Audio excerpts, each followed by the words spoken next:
Welcome to Rooted Resilience, where we explore narratives of current and contemporary two-spirit LGBTQIA+ creatives living on colonized Nipmuc, Nonotuck, and Pecumtuck land, also known as Western Massachusetts. I'm Em. And I'm Luke. And every second Tuesday of the month, we gather here to listen to these multi-talented culture creators with curiosity, intention, and a little bit of magic. This is our first season of the podcast, and we are so grateful to everyone who has listened, shared, and been part of our journey so far. But we need your support to continue sharing these voices and stories. Visit givebutter.com/rooted-resilience to visit our fundraising page and get involved. Here's our show. In my hands, with such trickery, see how it's flying away, and there's nothing I can do but cling to you, my love. A lot of what I've come to realize about my creative practice is that I didn't really know what I was doing, and I didn't really know what I needed, but I was really missing a lot of something. And what I've come to realize is that it is community and collaboration, which I'm sure that people say a lot, but I kind of grew up really internalizing a lot and turning to myself to be solitary rather than asking for help or asking for input, or just opening myself up to the fact that I wasn't able to provide myself with everything I needed, and that I didn't have to be the only person in my life who was giving me what I needed. And that has been a really long journey for me, and I'm still working on it, but it's very much like social and emotional thing in addition to a creative thing. In today's episode of Rooted Resilience, we'll hear from Leo, a gifted jazz vocalist who croons over syncopated bass lines, colorful keys, and hip-hop beats with supreme ease. His cool, sophisticated musicality is reminiscent of Stevie Wonder and João Gilberto, not only in ingenuity, but in his ability to convey complex ideas in deceptively palatable ways. This ability is more than a knack. It's a means of survival. As an autistic trans man, Leo has to swim upstream, and his music is rife with Black American blues. Yet Leo perseveres, and his songs of love and everlasting comfort shine all the brighter. My name is Leo. My pronouns are he, him. I am 24. I'm trans. I am Black. I'm autistic. And I am a musician and an artist who currently works at the Parlor Room Collective. So the Parlor Room Collective is a nonprofit organization, 501c3, and we are primarily music venues, plural. That includes the Parlor Room, the Iron Horse, and we have a musician's workshop. And so that's very community-based. We do like little jam sessions, we do songwriting workshops, we do professional development workshops, lots of stuff. I've really been exploring my roles in the workplace and my roles in the community, and just what I am, who I am as a musician and who I am as a creator on my own without anybody else attached to that. And they all are incredibly relevant to like my perception of myself and other people's perception of me.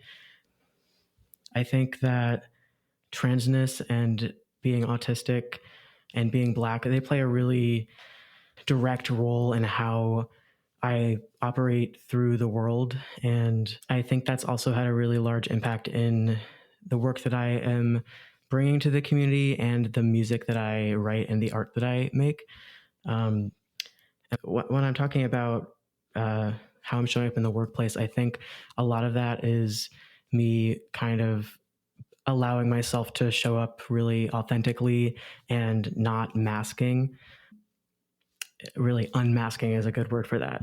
And just kind of allowing myself to be, even though I'm definitely still a minority in the workplace, being trans openly and being autistic openly. And, for example, if I'm working at a show at the Parlor Room and I'm starting to get a little overstimulated, then knowing that it's okay for me to kind of take a step back and allow myself to, reset instead of forcing myself to keep interacting socially, even though I really enjoy that. Sometimes it's just not a possibility. And I'm really kind of in a stage of my life where I'm learning about how to protect myself emotionally and physically, and how to be like learning how to show up and what I need to do to show up in the ways that I want to.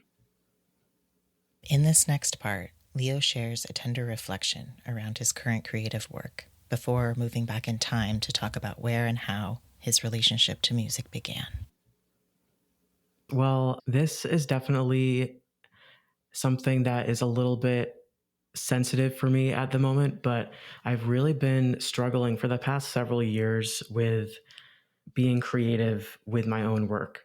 And I think there's a lot of things going into that, but recently I've been really excited to start stepping back out into performing and into songwriting and collaborating with people, which has been really difficult and not as easy as I had hoped it would be. But for some more background about my music and my work, I've been performing primarily as a singer since I was a child, pretty much, and especially when I was a teenager in high school. And I went to Northampton High School, so I've been local pretty much my whole life. I was in an a cappella group, and I also did theater and musical theater, and I was in a children's chorus before that. I did a lot of performance, and a lot of that was really like deeply rooted in masking for me, whether it was like trying to perform in terms of like my gender presentation, or performing like, masking my autistic traits that are really easily recognizable. That was a lot of that experience for me. And I eventually went on to start going to college at the Hart School of Music. And so I was doing a double major in jazz vocals and engineering, which was, kind of a nightmare. Don't really recommend trying to take all that on at once, but it was really exciting for me. And I didn't really know what I was wanting to do in high school. And so I was like, oh, I guess I'm going to do music and engineering because there's so much pressure and I already know I like doing these things. So maybe this is what I do and I can make some money maybe. But I wound up getting really burnt out. And then I dropped out of school. I went back home, and then COVID hit. Leo's shift in focus away from school intersected with the start of the COVID pandemic and a profound loss in his life. In this next part, we'll hear more about how these events moved him towards songwriting. And then a month after COVID first began, my very dear friend and ex-girlfriend passed away, and I was just kind of stuck alone in my house with no money, no prospects, as, Pride and Prejudice quote. But I really didn't really know what to do with myself, as I think a lot of people can relate to. And I was reeling from the loss of a friend, and I was reeling from the disappointment and the failure and the guilt and the shame of dropping out of school. And I was kind of just like lost at that point. But I eventually kind of realized that I should push myself to write more music. And before that point, I hadn't really done a lot of songwriting. I really just kind of started getting into it towards the end of high school. But during COVID, because I had so much free time, I really was very prolific with songwriting and composition, not so much with collaboration yet, but I wrote a lot of songs. Most of them weren't very good, but I was writing a lot, and it felt really good to me to have that space to just do stuff that I wanted to do. And I was starting to be a little proud of myself again.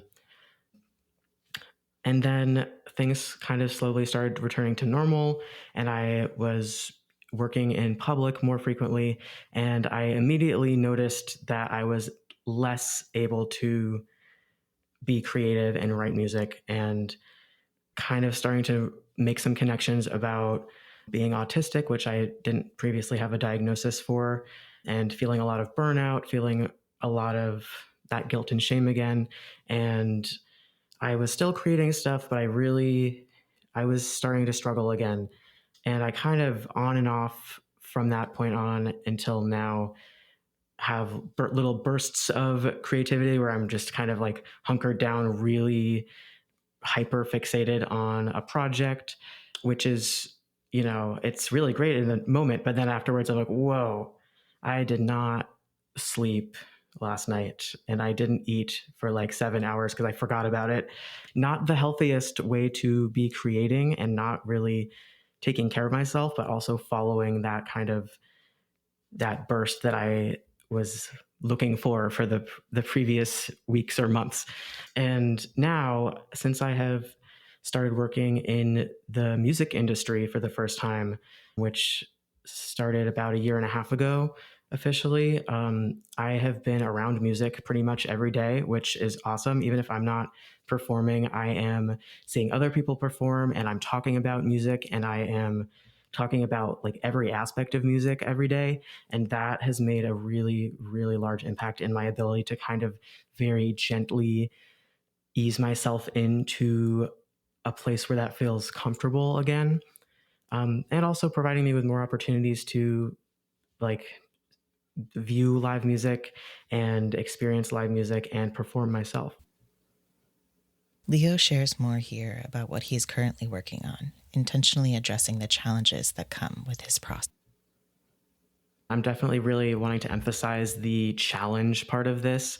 There are like enough songs and compositions that I wrote over the past, what is it? How many years now? Like 4 years, that I really think have a lot of potential and make me excited and make me feel like I'm representing myself, or at least representing the self that I was at the time that I wrote it.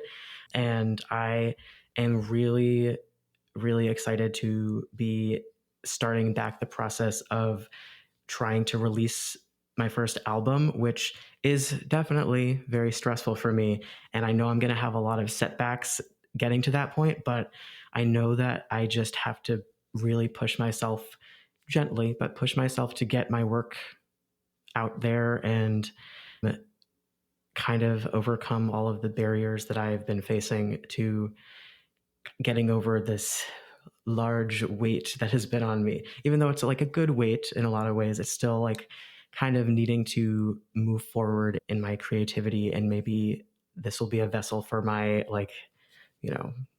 my writer's block to finally, disintegrate a little bit. So there's a couple of things that I've already kind of set into motion to make it easier for myself. Thanks to my dear friend and colleague Wilder, I've been able to apply for a couple of grants for artists to, financially support the work that I'm doing, which is huge for me. And, regardless of if I receive those grants or not, I think it was a really important step for me to kind of almost trick my brain into thinking that I was actually doing it and actually doing a real project, which I wish I didn't have to do, but I really have to trick my brain a lot to get it to cooperate. I've also been working on very gingerly reaching out to some collaborators. For a little bit of background about my work that I'm working on here, a lot of the music that I wrote was just in my room with my computer and with my little Focusrite, which I see you have here, and my one little microphone, and just really not knowing how to like produce music at all, and just kind of doing what felt right. A lot of like vocals standing in for instrument parts because I didn't have the right instruments for that. And that kind of left me in a place where I am really, really hoping to get some instrumentalists involved and some collaborators to help me continue learning about music production and get stuff mixed and mastered.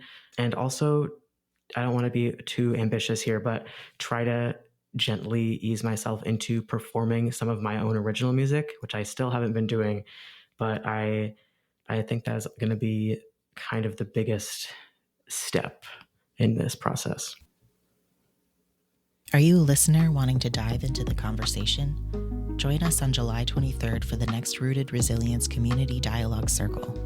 This virtual gathering is an opportunity to explore the themes of this podcast and your own experiences with others who want to do the same.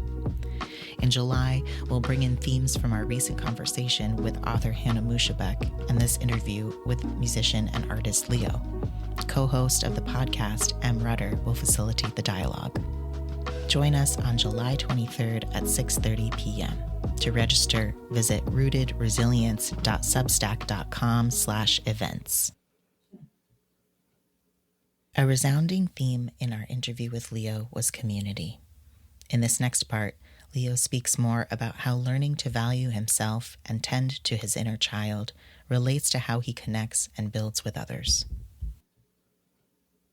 A lot of what I've come to realize about my creative practice is that I didn't really know what I was doing, and I didn't really know what I needed, but I was really missing a lot of something.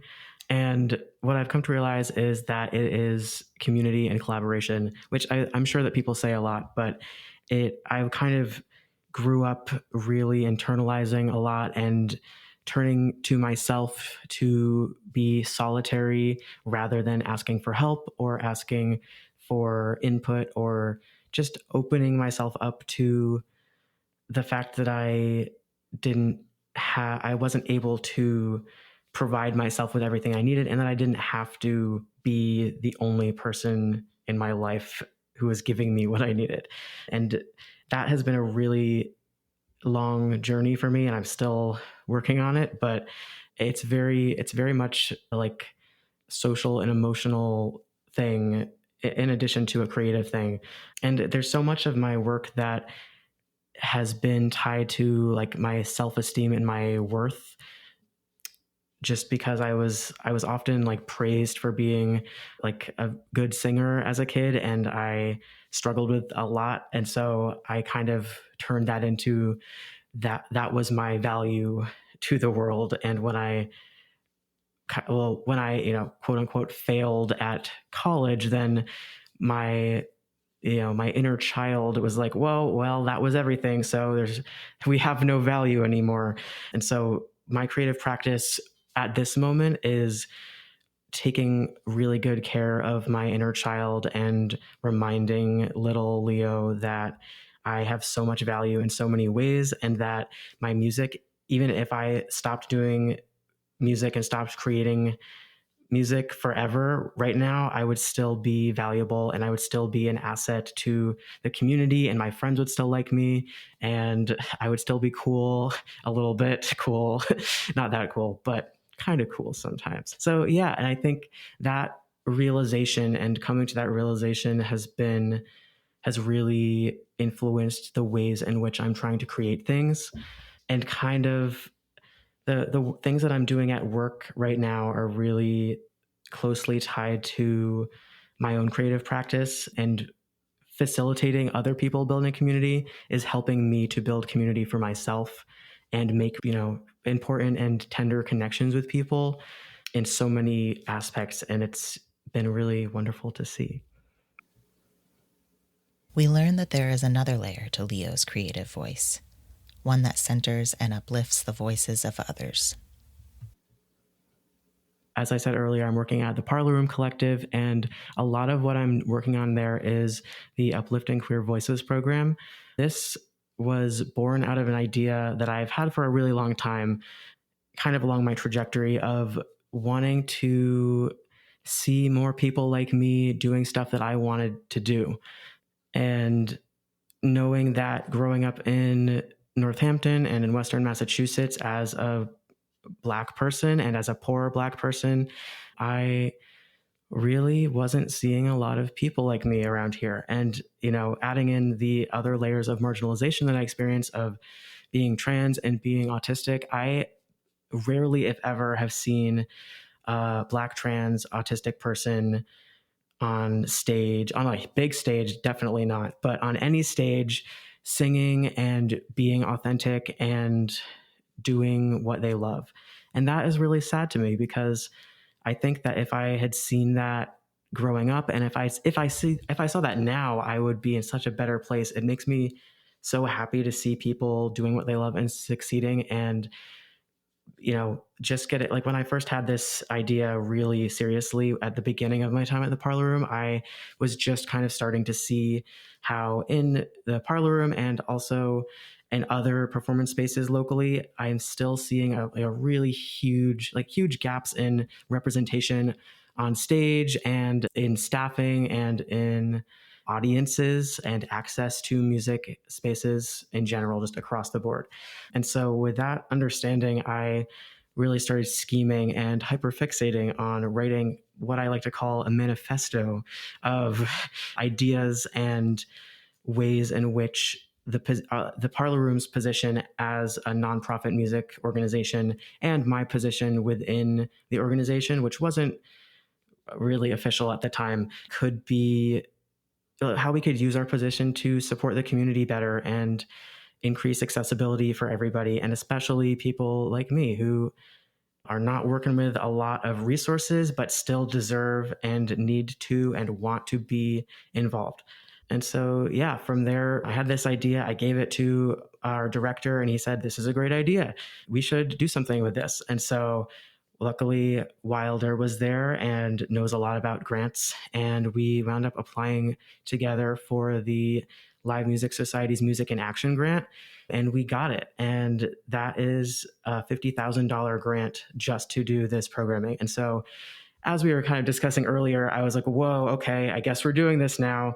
Like yesterday, we are doing this. And so it kind of launched into, a full-on sprint, getting this stuff ready and doing outreach and planning and organizing. And yeah, that's led us to today, where we've had some workshops so far. It's kind of nearing the end of the fall season, and we've been able to do a lot. We've definitely encountered a lot of challenges as well, which is to be expected for the first time. But I've really kind of fallen in love with organizing for the community and outreach. And despite my challenges with social interaction and burnout, I still am finding this really valuable experience for me in pretty much every way. Community also comes into the conversation as Leo delves more into the intersection of his identity and the role of activism in his life and music. The past 2 years have been very heavy, jam-packed full of stories and experiences that I've had directly and indirectly. All of them really point to the same, end point, lesson learned, which is that everybody needs to be working on building community. I think one of the most impactful stories that I have is when I got arrested earlier this year. And for some background, I went with my partner and with Indy to UMass to support the students who had an encampment to protest UMass's support of weapons manufacturers who are sending weapons to, bomb people in Gaza. And I wasn't planning on going to that until very last minute that day when things started kind of escalating. And so initially we had gone as community members to just be witnesses and support, but things escalated really, really fast. And I found myself drawn into the inner circle of protesters where the, hordes of police were strategically breaking people apart to single people out and arrest them. And so things happened really fast, but I wound up being tapped to the ground by a bunch of police officers and pinned with their knee in my back. I wasn't being violent. Nobody was being violent. We were just standing there. And it was very, very clear to me that they singled me out because I am brown, and they weren't just singling me out. They were singling out a lot of people, but they brutalized brown people worse, and people that they were perceiving as brown, cis men. They weren't really perceiving any, trans people at all, because but they like pinned me to the ground and they like dragged me away, and I hadn't planned for this to happen. So I was like, wow, okay, kind of reeling from this, kind of panicking, but I've got to kind of like handle this situation. And I don't regret being there at all. I am really glad that I was able to be a witness to the entire process. But it was incredibly, incredibly traumatic for me. I am traumatized to this day, and I have very visceral reactions to the police. And I already kind of had a visceral reaction to the police as a Black trans person, autistic person as well. But this was just next level, being attacked by the police. Yeah, it made a big impact on me. For anyone who has listened to Indy's interview in our first episode, what Leo shares here may sound familiar. They were at the protest together that day. We know that Western Massachusetts is small in many ways, and we're reminded of that as we listen to Leo speak to his experience at the protest and how it's impacted his music. And the thing that really kind of made some more connections to community for me, and the intersection between activism and music and creativity, was the period of time after a lot of people got arrested. For background, there were over 130 people arrested that day in May 7th, I believe, 2024. And everybody was being held in the basement of the Mullins Center, just because I think they didn't have a place large enough to hold everybody. But during the long periods of time when we were together in the paddy wagons on the way to be held there, and also in these large rooms under the Mullins Center, very dystopian, very weird, with like the fluorescent lights and these guards like surveilling and standing in front of this room of zip-tied people, denying people the right to use the bathroom because they didn't have enough people to watch them. And, people were in pain because the zip ties were too tight. I actually dislocated my shoulder because I am hypermobile and they wouldn't loosen my handcuffs or move them to the front. So lots of people experienced really terrible things, but it was really cool because people started singing, and I was like, oh, this is kind of throwing me off right now because I'm really traumatized. But eventually I was just kind of processing and thinking and hearing all of these people using what we had which was our voices and music, to kind of calm each other and remind each other that we were, fighting for a really important cause. And also that a lot of the songs that were sang during that time were, very typical activism songs, and just reflecting during that time and also after the fact on how influential music has been throughout history in activism and making change. And so from that point, I really started looking through my music I had already written and trying to see how activism has showed up in my work in the past, and also kind of thinking of new ways to use my music and my position in the community to be an activist. I think it was one of the helpful things about, the terrible situation was, like I said, that I was with my friends and with my immediate community, and my partner was there. And although I got separated from them during that time, and I was terrified because I didn't know where they were, what happened to them, but there's a lot of people that I knew there, and being able to come together after we experienced this really horrific thing, just trying to support other communities, we were able to have that space and that shared experience together. And even to this day, there is we will have discussions about how that affected us and how that affected our work and our music. And it has been, it's been really important to have that shared experience, because otherwise I think it would be really impossible to explain how that affected us to someone else. Practice is a key element of any creative process. In our conversation, Leo provides another window to the importance of practice in relation to community building. I did mention that I've experienced quite a bit of challenges and struggling throughout the process of my music and my creation, but a more layered look at how important community is to me is that I think I've really come to realize that I sometimes, when I'm kind of really desperate for like maybe a mentor or somebody to help me figure out where I'm going next with my music, sometimes that person isn't always going to be there, but there are going to be people around me who, even if they don't understand or don't have something specific to help, they are there, and we are kind of facing a lot of these challenges at the same time, or in the same space. And so when I'm applying that concept to my music and also my professional work, I think that I've realized that, like, I sometimes in those moments when I'm not really sure where to go or what to do next, or I need support, I really just have to take a step like out of my comfort zone and ask somebody for help, or ask them a question, or just say, I am doing this and I'm struggling.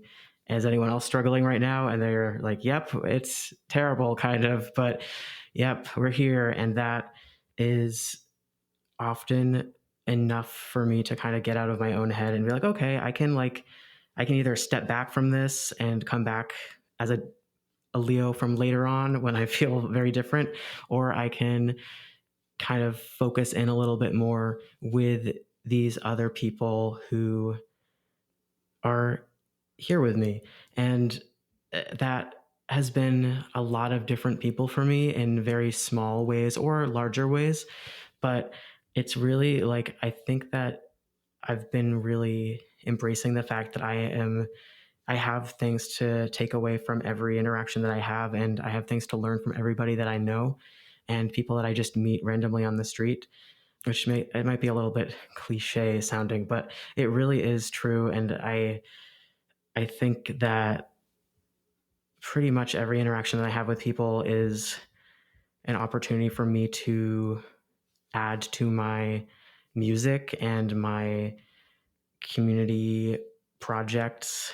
And every interaction that I have with somebody is an opportunity for me to practice my being compassionate and understanding, and knowing that they don't know where I'm coming from, and it is my job to tell them that in some way, even if it's just in a very quick interaction. And I also don't know where they're coming from, and it's my job to be open to what is safe for me at the time, and also just be able to show up in a way that is impactful, even if it's just in a very, like, a passing moment, because it might be like the inspiration for a new song, or it might be me realizing that there's a whole community that needs something or needs a space to be in, and I have some resources to be able to contribute to making that happen. All, like, the whole range of that could be true, and I should try to remain open, like I said, in a way that protects myself when possible. I should be open to that, because I don't know.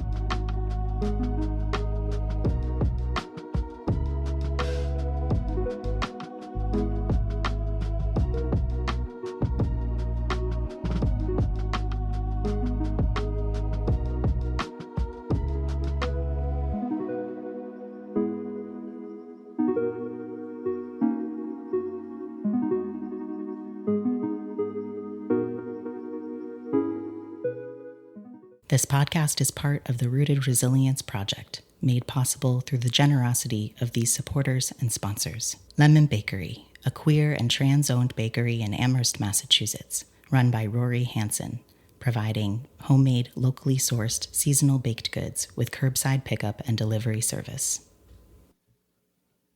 Bombyx Center for Arts and Equity, a world-class performing arts space in Florence, Mass. Home to music, film, theater, dance, and memorable community gatherings. Visit bombyx.live to learn more. At Mass Humanities and the Mass Cultural Council, championing the arts and humanities here in the Commonwealth. To learn more about becoming a sponsor, visit rootedresilience.substack.com/sponsors. Now back to our show. By now, we're all curious. What are Leo's inspirations? Who or what influenced him to explore the range of creative expressions that he holds?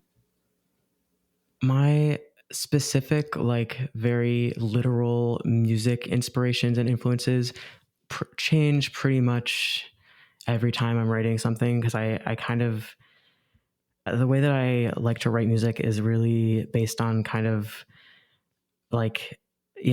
I just kind of follow, I'm chasing my, sometimes it's a compulsive thought or idea, but also sometimes it's just something that's like a fleeting fancy of mine, which could be just like a little snippet of something that I heard, or like a weird day that I had. And then sometimes I also am really excited to just try to challenge myself and write something really weird in a way that I haven't written before.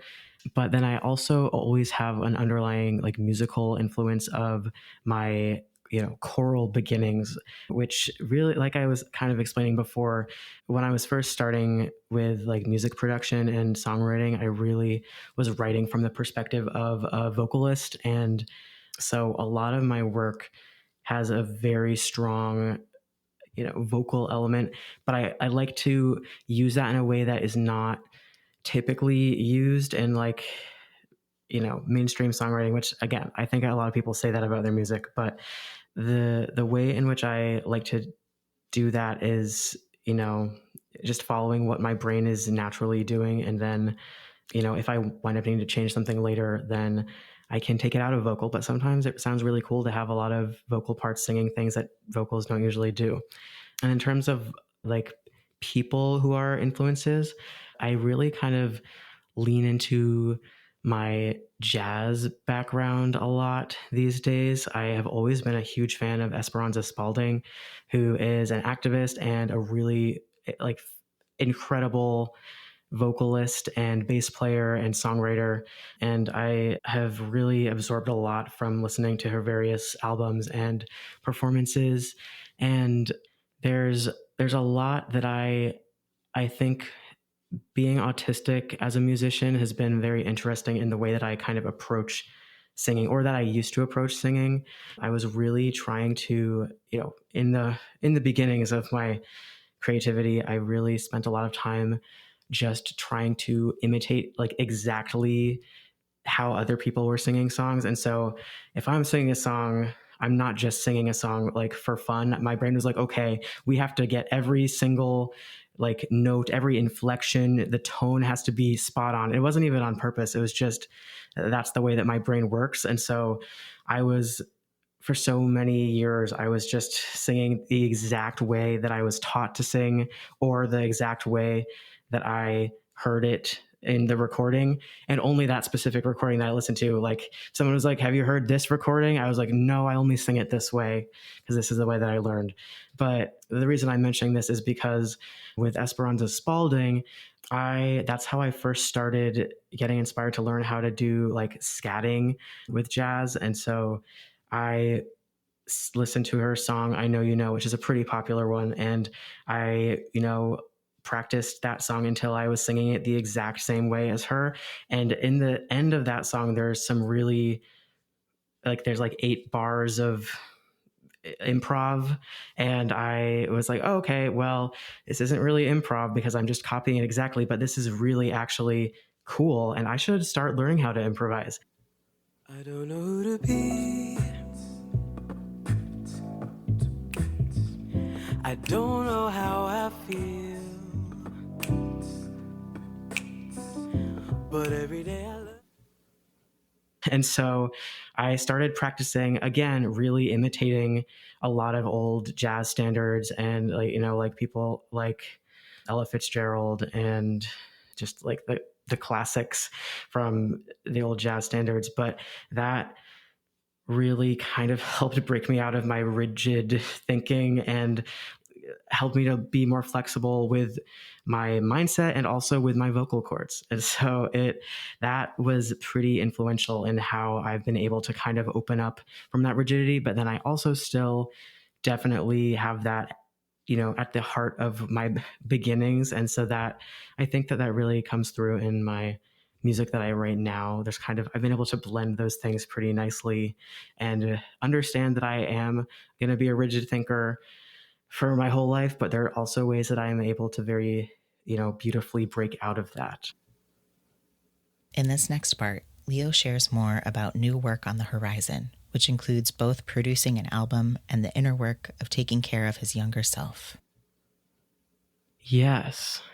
Let me just think about how to say this. I mean, I think I can talk a little bit about just my own personal work with trying to release an album for the first time. I really don't have any of my own music released. I have collaborated a lot with indie, which has been wonderful, and I am like on a couple of their songs that are on Spotify and other places right now, but I don't have anything that's just me doing my thing, and I am kind of leaning into the importance of that right now and just being able to be really proud of myself for finally getting an album out. And I think I'm going to, I tend to be a little overambitious and overzealous with things like, yeah, I can release 12 songs, but I'm reminding myself that I don't have to release 12 songs. I can just release one song if I want to. And that is okay. And that is really cool because I've never released a song before. And so right now, my goal is to release one song. And I have a song that just needs to be mastered. It's fully mixed.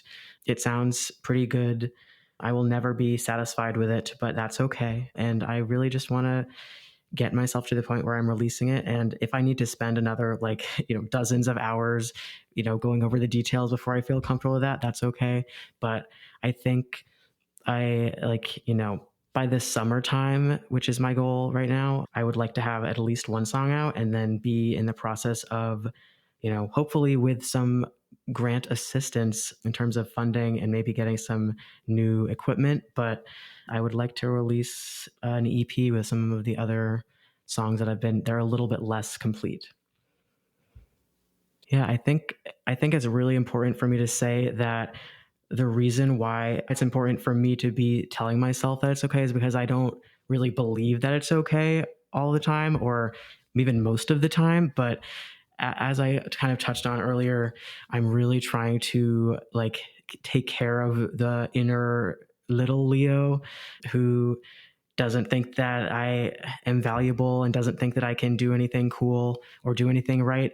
And so as I've kind of learned, eventually, if you're, fake it until you make it, if you eventually say to yourself in your voice that it's okay if you don't do anything, but it's also really cool if you do, then that's going to replace those negative inner dialogues that I have. And someday I hope to have, grown-up Leo's voice telling me really good things in my head. We ask Leo what impact he hopes his work has on others. And we also want to know what he has to say to other creatives. At the core of the music that I write now and the work that I do professionally, the very core of that is that I want everybody to have visibility and accessibility in the things that they want to do. And I know that there's so many other people out there who are in a similar position to me right now and who have been in positions similar to me in the past and don't really know what they're doing and don't really know what they want. But I really hope that people who are, listening to this or seeing me out in the community know that it is, they're going to find something that they like. Someday there is going to be people like us doing the things we want to do. And sometimes, even though like right now, I'm trying to kind of be that for myself, with activism in mind as well, I think it is important to know that someday there will be a world where we're seeing us and we don't actually have to do the work to get what we need and what we want. But I also want to say that you don't have to necessarily be that person, and it is okay to ask for help from other people to get what you need. So it's very, it's not absolute either way, but both are really important things for me to remember. I think, adding to that, something that has really stuck with me recently was I was kind of having a moment of agonizing over the fact that I'm not doing stuff that I want to do. And my partner, Terry, who is so wise and supportive, said to me, like, if it doesn't feel good to you, then you don't have to do it. And I was like, oh yeah, wait, you're right, I don't have to do it. And even if I think I should be doing it, or even if I like want to do it, if it's not feeling good, I don't have to do it right now. I can do it later. Also, I don't have to do it later. I think that is very much in alignment with stuff that I've been talking about today. But hearing it from Terry, who I love and admire so much, was really helpful, and it's been kind of sticking in my brain this whole week. And it is just so helpful to hear from someone else when often I'm the only one telling myself that. So if this is an opportunity for other people to hear someone else saying it, it's okay if you don't do stuff if it doesn't feel good. Like, what if I didn't do anything or leave my house today? What if I just stayed home? Sometimes that is really, like, that does the trick. I did need to stay home, and I feel better now. We shift the question slightly, feeling that there is more that Leo has to share. And we ask him, what does he want people to take away from this if they listen to the interview years from now? Leo lays it down. I want people, hundreds of years from now, or even like 1 year from now, to take away that trans people are really awesome. And we will always be awesome. And everyone should be trans, which is a little goofy, but no, trans people are awesome. And even just like existing as a trans person in the world is so cool, because it takes so much extra energy to just like wake up in the morning and go out of my house. Like, getting dressed, that's a nightmare. I'm sure that a lot of people can relate, but trans people are cool. Anyone creating anything is really cool, because it's just awesome. And autistic people are so cool. Again, reiterating the fact that it takes so much extra work if you have extra barriers to just exist, and that is so cool. And I really hope that people start valuing us more in society and just in day-to-day interactions. Like, I wish that people were considering that when they interact with us, but I know they're not most of the time or a lot of the time, but I hope that people can listen and learn to listen to trans people and just tell them that they're really cool. As with all of our guests, we're interested to know what rooted resilience means to Leo. It means a lot. Just looking at the words rooted and resilience, I'm automatically thinking of roots, and how roots are like the base of the plant of some sort that's growing. And so I think that I know for me, there are so many things in my roots that have led to where I am today. And it feels like I'm kind of growing new roots all the time, and, new experiences like getting arrested and all of the, racism and transphobia and ableism that I experience all the time. But just knowing that like I'm building like a really large network of roots that are kind of, enhancing and strengthening my character and my ideas. It's really cool to think about in this moment, just because I know that it's easy to get really lost in like, get lost in your roots and just know that there are so many things like, feeding into you, and it can be really overwhelming. But it's also really cool to think about, like, to have kind of reflected over the course of this podcast and like, identifying some of the really key aspects of my creative identity and like how that's led to where I am today. And it's really cool to know that I'm just like, I'm here and I'm alive and doing really cool stuff. Even if some days I can't get out of bed, it's really cool because I have some really interesting roots.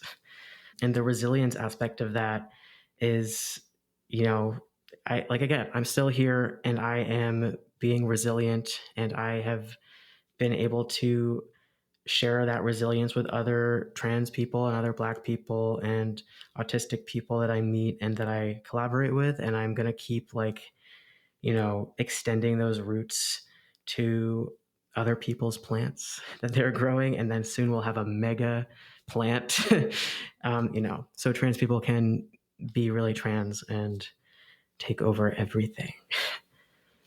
I jest, but I also don't jest. We ask Leo if there's anything else that he wants to share before we close our time. And so we offer you one last thought from him. Something that I definitely want to emphasize just in everything is the importance of self-advocacy and advocating for others. That has been so important for me to learn. And I'm really I would say that I'm not very good at it yet, but it's just something that I've kind of had to develop. It's really useful to be able to advocate for yourself in spaces when, people are in capitalism are just beating you down in workspaces and in the music industry, especially. That is, the more marginalized you are, the more you're going to have to self-advocate. So it's a useful skill to learn. But again, I think someday we won't necessarily have to do all that work, and it will just be written into how things work. Thank you for listening to the Rooted Resilience podcast. If something resonated with you, we'd love to hear about it. You can email the show hosts at rootedresiliencepod@gmail.com or leave us a review on your favorite podcast streaming platform. Dig deeper into our guests' work on our blog, where you can view all of our episodes and extended show notes and bonus content curated by our creatives. You can also find information about all of our upcoming virtual and in-person events, and subscribe for weekly updates at rootedresilience.substack.com. If you liked what you heard, please share this episode, rate it, and leave us a review. It helps so much, and we appreciate it deeply. Until next time, root deeply and keep rising in resilience. We are deeply grateful to all of the community donors who have contributed to support this project. Rooted Resilience is a grant and community-funded project, and we still have a way to go in meeting our goal to fund our first season. So if you're passionate about supporting queer creative futures through the preservation of our histories, please visit givebutter.com/rooted-resilience to make a donation today. All dollar amounts are vital and greatly appreciated. Thank you for centering Two-Spirit LGBTQIA+ creatives with us. This work is more meaningful than ever as we face even steeper challenges in preserving our history for future generations. Were the past 4 years a waste of time? One step ahead and 2 steps backwards. But who's even keeping track?